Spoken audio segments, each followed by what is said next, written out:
Hello, everybody, and welcome to Lunch with a Boxer. My name is Gina, and I'll be your moderator today. And just to remind everybody, we do ask that you keep your mics and your videos off just to ensure that we have enough bandwidth to run this meeting smoothly. We will also be recording this and posting this on our YouTube channel. And so we do ask that you make sure that you know that we'll be posting these and the questions that you have, we'll go ahead and answer them at the end of the session. So go ahead and keep them coming in the chat box here, and I'll make sure to go ahead and ask our presenters all of your questions as they come through. We're very excited to be sharing some information about fall orientation. We have so many people here who are students who are ready to be boxers this fall, and we really can't wait to be able to share this information. And we also have this recording. We'll have our interpreter be able to interpret this in Spanish for our families as well, and so everybody will have access to that. And I'm just kind of pulling some time here because I know we have some families who are going to be hopping on here in the next couple of minutes. But again, once again, this is going to be recorded and posted on our YouTube channel. Any questions you have, go ahead and feel free to enter them in the chat box. If you're feeling a little bit shy, you can go ahead and send it to me privately in a private message, and I'll make sure to read those questions aloud anonymously for you. And without further ado, Jennifer and Lindsay, we have some familiar faces and new faces. Who are you and why are you here? And let us all know about what's happening this fall. Hey everyone, my name is Lindsay Blum. I am the Dean of Student Development and Campus Living here at Pacific University, and I'll pass it to Jen to introduce herself. Good morning, everyone. I'm Jen Teeter. I am the Executive Assistant and Programs Manager to the Vice President for Student Affairs and Enrollment Management, and I'm helping with orientation this year. And Jen is going to be pulling up some slides here for us to go over some of the basics about what to look forward to with our new student orientation here at Pacific. So to kick us off, these are our orientation leaders. They are so excited to get to meet you and your students and to welcome you here at Pacific as you become a boxer. We're going to be going over some details today, just about like what the basic dates of orientation are, some of the things of what you can do to prepare and get ready to become a boxer, and things to keep in mind as you go through the summer. Great. So like Lindsay said, we wanted to give you the dates for orientation so you can start planning now for all of your flights and your travel arrangements. Fall orientation is going to start on Thursday, August 24th, and it will continue until Sunday, August 27th. For parent and families, you're invited to join us on Thursday and Friday. We have some very exciting parent and family sessions that we're going to be offering with your students and without your students. And then parent orientation will end by early evening on Friday. So if you want to make your travel arrangements, late Friday night or Saturday morning is recommended. The students will continue with their orientation on Saturday and Sunday, and we've tried to keep the Sunday activities really light, especially in the afternoon, as we know students need to be preparing for their fall classes, which begin Monday, August 28th. Awesome. So if your student or you are going to be living on campus, and talk a little bit about the campus housing process, which we've talked about before, but just as a reminder, new students are required to live on campus for their first 2 years of going to Pacific. And so if you haven't already applied for campus housing, you can do that now. We've been emailing folks as they've been depositing, so you can access your housing application that way. It's all through an online program called eRes Life. And in that, you will click on the application, you will fill out your preferences for what your room type might be, or where you would want to live, or if you have any needs to let us know. And then once you submit that, you can actually start to match yourself with roommates at that time. We're going to be using that housing system throughout the whole year, so it's a great time to get used to it and get to see what it looks like and what it can offer. We have our first deadline coming up for housing applications. Our priority deadline is coming very soon, next week of June 6th. So if you haven't applied already, or if you're partway through applying, please go in and hit submit so you can get your application in. And if you are waiting maybe for June 6th, we recommend you just go ahead and get it started now so that you can start to do that roommate matching if you're interested in doing that. We are here to help throughout the whole summer. So if you have any questions about what life is like on campus, or how to navigate the system where you are applying, you can definitely contact us at 503-352-3179 or email us at reslife@pacificu.edu. We have a whole team of people here ready to help you navigate the process, and we're really looking forward to having you come join us on campus next fall. Okay, next up, I'm going to talk about another early step that all the students are going to want to start getting started on if you haven't already, and that is with our academic advising process. This is how our new students get registered for classes. And it kicks off with a really simple first step, which is to complete your academic interest survey. So that survey has been out for a little while, but if you haven't done it yet, please go ahead and do that, because it's going to start triggering different steps in the process that are a little bit customized to you. So in that survey, you'll fill that out. And then after that process, you might get a follow-up about world language assessment and math assessment, and you will get a follow-up for your first year seminar survey. So you're going to get those emails as soon as you do that first step. You can also then sign up for your advising and registration day, and then you'll attend that and you'll complete a checklist and you'll be good to go as a Boxer with your classes. For academic advising, these are the dates that we're offering registration. And it doesn't really matter if you sign up for a Zoom session or for an in-person session. You're going to have an equitable process at both types of days, and you only need to sign up for one. So those start on July 13th and they run through August 4th. As you can see, there's some that are virtual, some that are in person, and you'll get more information about how to sign up for those once you do your survey. So those are all of the academic steps that you need to be taking this summer to get ready for orientation. But one of the things we get questions about is, okay, that's all exciting, but what are we going to do during orientation? What fun things will be offered? So we looked at our programming this year and tried to evaluate what the students really want to see and what they would engage in. So a lot of the offerings we have for this year are catered towards introvert or extrovert. We want to make sure that students, no matter their interests or personalities, feel that they have something to do at orientation. So we have a lot of different sessions with faculty, with staff, peer-to-peer mentoring, and just simply some fun activities. And all of these activities will go up on the web, so you can look at more in-depth descriptions and where they're going to be happening and when. Okay, so when Jen just said that our schedule is going to be online, it's going to be online starting tomorrow. And so you'll get to see, what is a star party? You're going to get to see what those brunches look like. You're going to see all the details about what each session is about. And you'll also get to start getting a feel for what's required and what's optional, what you might get to pick, and all of that too. So that schedule is going to go online tomorrow, starting June 1st. We are also going to have information start going out about our new student orientation checklist. So we don't want to leave all the work for when you first step on campus. We want you to be able to have some fun then. So there's some things you can start doing to set yourself up, like getting a parking permit lined up and different things like that. That'll be really clear on our orientation webpage. We're also going to be in touch with you throughout the summer. So our orientation team is going to be sending periodic updates, little teasers for what's coming ahead, both to students and families. So do start checking your email for those. For students, we'll be starting to communicate to your Pacific email. So it's a good time to start developing that habit of checking that inbox, because you might be hearing from housing or advising or us in orientation about what that looks like. And then again, those are the main dates, August 24th through 27th for the main new student orientation. So as Lindsay mentioned, the new student orientation checklist is something that will go up on the webpage tomorrow as well.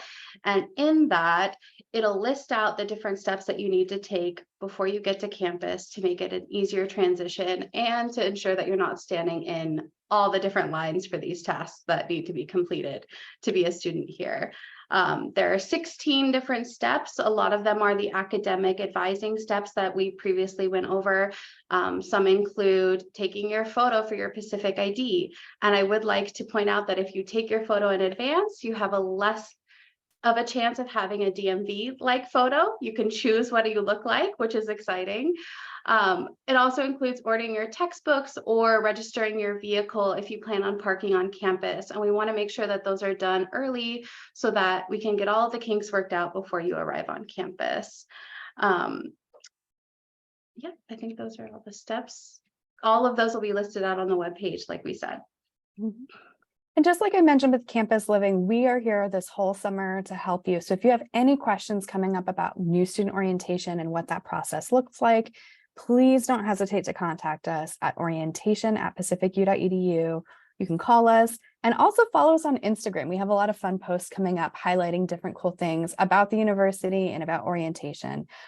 So please don't miss out on that. Awesome. So we have time for questions now. Awesome. Thank you so much. And we got a few questions that came in. And again, those links and contact information that was shared on the slide, I will make sure to go ahead and post it with the YouTube channel there on the link in the comment section below. So you do have access to it. And one of the first questions that we got is, how do we apply to have a specific roommate? I know students are able to choose who they want to room with. So Lindsay, could you help us through that process, please? Yeah, so the main first step that needs to happen is that both students have to finish their housing applications. So if you know who you want to live with at that point, you can then search for roommates. I'm going to put a link in that show the instructions on how to match with a roommate. This guide actually goes through how to apply for housing, but also how to match with roommates. And that's posted on our Apply for Housing webpage as well. So that'll walk you through the steps of how to find a roommate. It's the same process if you know who you want to live with versus if you are just looking for a good match. You'll take those same steps and they're pretty easy to follow. It's a little bit, people equate it sometimes to like online dating, but if you know who you want, then you can just search for them as well. Awesome, thank you. And again, we'll make sure that everyone has those links as well. And the next question that came up, which is a great question. We have some students who are student athletes, and fall sport student athletes do have a different check-in date, as well as some of those students who are going on to voyages. So what does that look like for those parents who are trying to kind of figure out those dates for those students who are moving in a little bit earlier? Mm-hmm. Yeah, so we do not expect you to come back for orientation if you've already dropped off your student. We will be planning some what we're calling mini orientation sessions for those early arrival dates when you bring your student athlete or your voyage participant to campus. And we will be communicating with you via athletics and orientation to explain what those sessions will look like and a little more of the timeline. Those are separate from the main orientation. And I will say too, if you're somewhat in the area, we sometimes do have families come back for the main orientation. You are welcome to come to that orientation as well. But we also know you might be balancing travel if you're coming from a distance. So you don't have to go to both, but you are welcome at both. Thank you. And the next question is a great question. It looks like the students finished their academic interest survey and did the math assignment for the assessment test. Great job. And they're not starting a new language. So now they're kind of waiting for their FYS survey and they haven't gotten their emails yet. Do we know when the next steps are going to be for that, or when they should be expecting their FYS emails? You know, I don't have specific information about if that email is launched, but I will take down your information and follow up with advising just to make sure you didn't miss an email or get skipped on an email. Those should be coming out soon, but they might be finalizing a few details with FYS and what the themes are coming up too. So we will look into that and make sure you get what you need. Thank you. And I do think it aligns a little bit with the advising and registration dates as well, which tends to happen in kind of the June month timeline. So great for keeping an eye out on that. Definitely continue checking your Pacific emails. That's where a lot of your department emails are going to be going to. The next question that we have is also a really great question that we get every year. So what kind of device should they bring? Is a Chrome or Mac or a laptop? What is the best kind of processor that the students should be using when they come to campus? We don't have a specific type of computer or device that we recommend over anything else. It just depends a little bit on what's most comfortable for you. So you definitely want something where you can write papers. It depends a little bit on what you're studying. If you are going into graphic design, you might want more of like a laptop that has some ability to load specific software. But I also know students who just use like tablets sometimes because they're easy to transport to and from class, and they're just about as robust as most laptops are these days. So open to other ideas on that from Jen and Gina, but that's kind of my impression, what I see students doing most of the time. Yeah, I would agree. I'm also going to put a link in the chat that has University Information Services. Our IT department has student computer recommendations, and they put together a list there. But like Lindsay said, it's what you're most comfortable with, what you can accomplish your essays using. So I think anything would work well. Yeah, and I do know a lot of students are very familiar or familiar and comfortable with Apple. I do know for some of the higher kind of level math and computer science courses, there are some applications where it might not translate as easily on an Apple, and that the professors would recommend that you use Microsoft or laptop. But if you have Apple and you don't have access to it, that's okay. We have laptops and our UIS Tech Center that you can check out if you need to. So all the resources are available for you, regardless of what major you go into. So I wouldn't worry too much about it. I would definitely agree and say stick with what you're comfortable with, and we'll be able to provide some of the resources that come afterwards. And again, these links that we are chatting about for our folks who are hopping in during the recording, I'll make sure that they are all available for you on the YouTube there. The next question I have is there going to be transportation from the airport to campus? I know we have some students who might be having to do this kind of big transition on their own. Can you let us know about any transportation options that are available? Yeah, we will be having some shuttle offerings. We are working with the Office of International Programs, who have students arriving early as well, and they are helping provide shuttle services. And we'll put all that information on the orientation webpage so you can find out more about shuttles. Mhm. And I will say too, because flights come in a lot of different times, we have a lot of students who also might take a ride service. Taking TriMet from the airport is doable. It does take a couple, 3 hours or so from campus. So it's quite a trek on its own. So I often see folks doing ride shares if they want a direct route to and from the airport at a specific time. Thank you. And the next question I got is, will they have information about the textbooks to buy in advance? When should they have it ready? Because I know we have orientation and it's kind of a weekend, and then Monday is kind of the first day of class. So could you recommend when they should buy their textbooks and when they'll have a list of required textbooks for classes? Yeah, definitely. I love that question because I just had this conversation with our bookstore who begged me to ask students to order early. So we will put the information for ordering your textbooks up on the web starting tomorrow. It's part of that new student checklist, and it should have the information for your classes and the textbooks, and you can order through the bookstore. And if you order early, it should be ready for pickup when you arrive on campus. So that's the recommended route to take. And I love that you're asking this question early. Thank you. And the next question that we have is, will the Student Counseling Center be open? I know that weekend it's the first time where maybe the parent, guardian, and the families are kind of separated out, and there's a little bit of anxiety and nervousness that really pops up as soon as they're kind of alone on campus. So could you let us know about the resources that are going to be available that first weekend? Yeah, definitely. So the Student Counseling Center, I will check on their hours for that weekend. We will have some sessions where they are presenting on the resources and the services that they provide. We also have a 24/7 crisis call line that the information is available on the web and on Instagram, and we'll provide that as well. But we will have folks around to help as needed and make sure that if you need services, we'll be able to provide them. Yeah, so I just had a chance while Jen was talking to look that up. So over the summer, the counseling center's hours are Monday through Thursday, and they have walk-ins at noon to 1. But you can always call if you're needing some assistance. We also do have that 24/7 support line. So if you need to just talk to someone, you're having a little hard time with the transition, that's always available. And then that's similar for the school year. During the school year, they are open Monday through Friday, though. So a little bit more availability at that time. Awesome. And I do have a follow-up question to that was asked in a previous session. I'm going to try and look for that question, but while I'm looking for it, another question that came in, can I ship things ahead of time if maybe they're coming from out of state? Yes, so it's fairly common if you're coming from out of state, you can go ahead and start sending things to the mail room around the middle of the summer. And so then your boxes will be ready in the mailroom for you.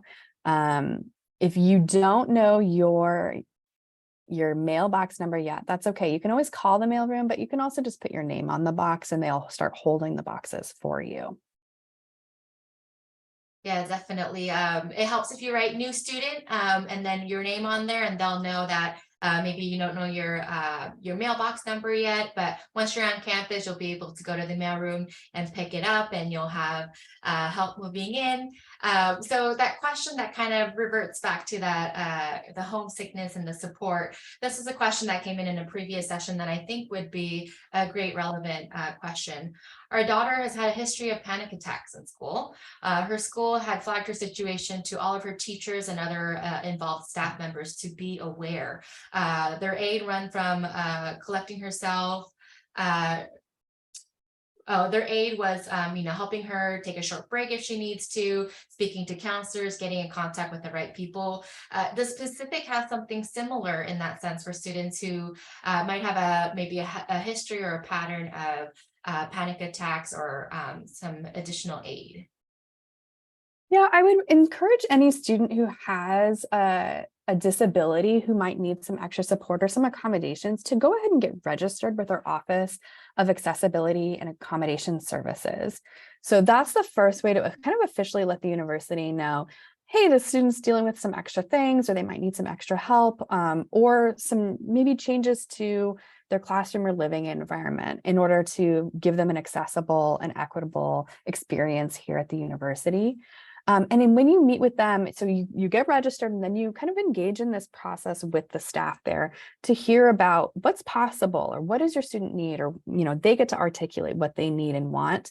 And sometimes it is a different transition from kind of a K through 12 environment to the college environment. We're looking at building skills in a slightly different way and giving the student more independence on like determining what is right for them and how they want to navigate the college experience. That's such a great way to get started with their experience here. I'd say always too, we have a lot of students who have a lot of different things going on, and we're going to have a lot of support during orientation. So if your student needs to step out of a session to take a break, that's totally fine. Even though things are required, we want them to be navigating orientation in a healthy way for them. And we know that that can look a little different from person to person. We will also have kind of this desk that's open during all the daytime hours of orientation. So if you're just feeling lost or kind of overwhelmed, you can always come to the desk in the university center and talk with someone, maybe get a snack, sit down, take a break. So we're going to be here for you during that process too. And I want to add to Lindsay's comments. During orientation weekend, we will have a special classroom reserved for a quiet space if you need a moment to just regroup or sit quietly where there's no other people around. And we will have that throughout the weekend for those that need to just take a beat.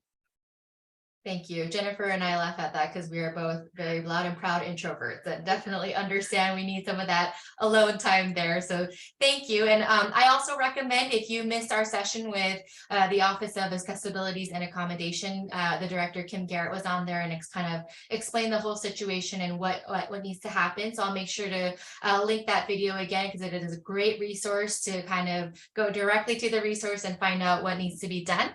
And the admissions counselor, when we are reviewing your application, if you did indicate somewhere on there that these are some of the things that you struggled with, we do always mark and make sure that the rest of campus is aware. But it's always good to kind of officially let the campus know that there might be some resources that you would need on the site. So Thank you for that. The next question is the orientation activities for parents. Are they able to stay a little bit afterwards with the students, or are they kind of asked to leave? I know typically a lot of families ask kind of when that last meal together is, so they can kind of plan a family meal together, maybe with friends and family before they say their official goodbye. So can we go into a little bit more detailed on the dining options that are going to be available during orientation?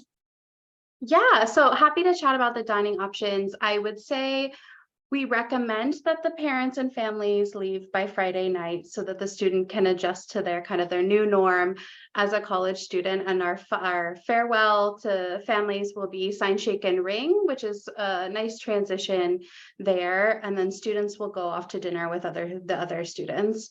But there is opportunities for parents to have a meal with students on Thursday. It'll be lunch dinner on your own, and we'll have options in the UC, of course, but we will also provide a list of like local restaurants that we'd encourage you to visit. And some of them also have really nice discounts if you say you're with Pacific. So we are working on those partnerships, and we'll really advertise those for that weekend.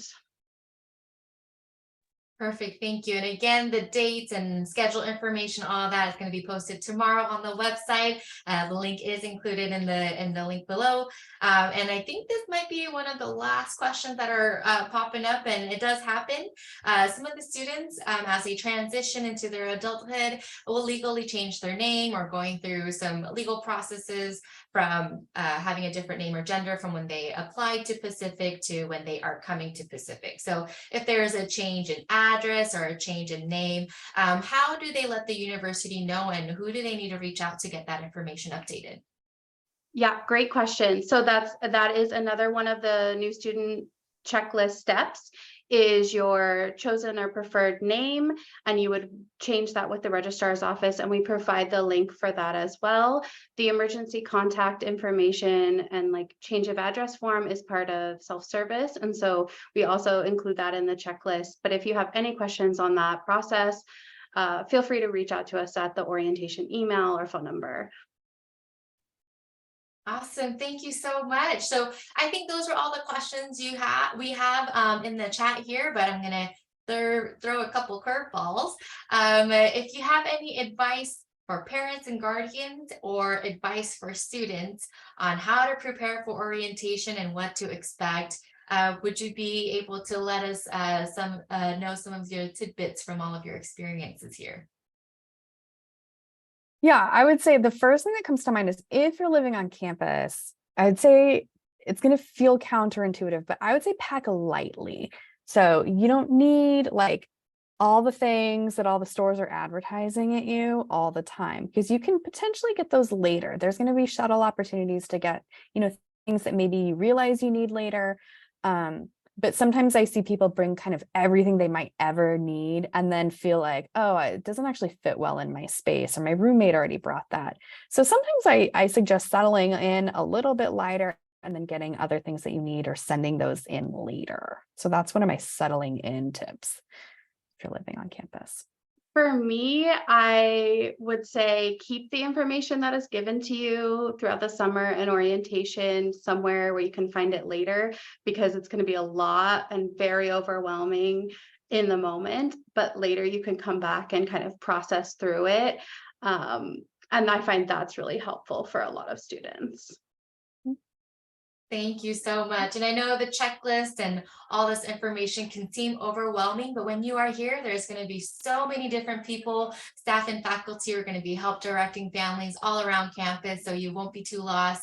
Always approach anybody. Everyone's always friendly and willing to help. And for our out-of-state families, Oregon does not have any sales tax. So all that shampoo and things like that you can just buy anywhere, don't buy it if you have to pay a sales tax. Come to Oregon, pay it at the price that is listed on that shelf there, and you don't have to waste any additional money there. So thank you so much, Lindsay and Jennifer, for hopping in and telling us about all this orientation information. Again, tomorrow is kind of the big official opening for all the dates, and the links are provided for you. If you have any questions, the contact information there is listed. And this actually is our last Lunch with a Boxer this summer and spring. We appreciate all of our families who have been hopping in and all of our students who have been so excited and asking all these great questions. And we will see you in the fall. Thank you so much and have a great rest of the summer, everyone. Take care and see you soon. Thank you. Thank you.